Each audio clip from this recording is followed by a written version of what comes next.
Katana Zero is a great game, and also wasn't what I was expecting at all. Going into this, I assumed it was going to be a time loop game, similar to something like Outer Wilds, and to repeat the same day over and over, just with different paths and options along the way. After all, that is kind of how it's advertised in the Steam trailer. But once I started playing it, I realized it wasn't the same day that repeated, but rather that one part of the level whenever you died. This made me think it was more of a time manipulation game than a looping game, similar to something like Braid, and I thought that was cool because in a game that is constantly repeating, your actions can sometimes feel like they have no consequences, and therefore there is less tension in the game. And so this is how they made sure to have some form of tension.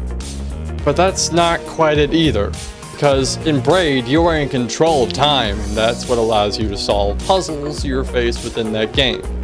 In Katana Zero, on the other hand, you have little control over the flow of time except being able to slow it down sometimes.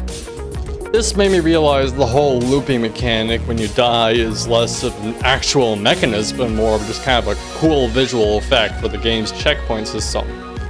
Though despite this, it's still an important detail in the grand scheme of things, because it plays a really big role in the plot. The reason your character is able to do all these things is because he's been given these shots filled with this time juice. And the consequences of said time juice are what affects the entire story. Heck, it's what it revolves around. Even though it's just a fancy checkpoint, it's an important fancy checkpoint. I should have that in the Game Awards. Best checkpoint. I like that. Best checkpoint. And the best checkpoint of the year goes to Katana Zero! Yeah! Woohoo! Yeah! Plus, the combat in the game is also pretty fun. This is because if your character gets hit even once, he will die. Which honestly is probably because this is a guy with a katana and a bathrobe. But as soon as you learn this, all the fights suddenly become much more intense, and you're forced to constantly remain on your toes in order to actually get through any of them.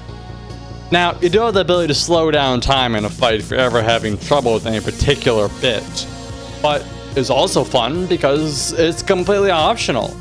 You can slow down time and make it easier for you when you're getting shot at or have some big thing coming down at you, or you can do more of a challenge and try and dodge and deflect the bullets at high speed without missing a single beat. It's also great for speedrunning and has its own built-in speedrun mode. And not to brag, but I did it in 1 hour, 4 minutes, 35 seconds, and 53 milliseconds. If you're playing with a controller, I think that's pretty good. So, in conclusion, Katana Zero is a really fun game, and I'd highly recommend you give it a shot. And who knows? Maybe you can beat my speedrun high score. Wait, what? What do you mean the world record with the controller is 15 minutes, 51 seconds, and 95 milliseconds?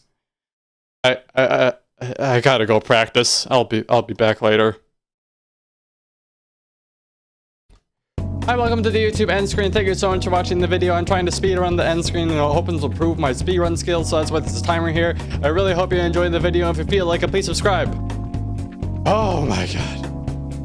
Hey, that's our best time yet. Nice.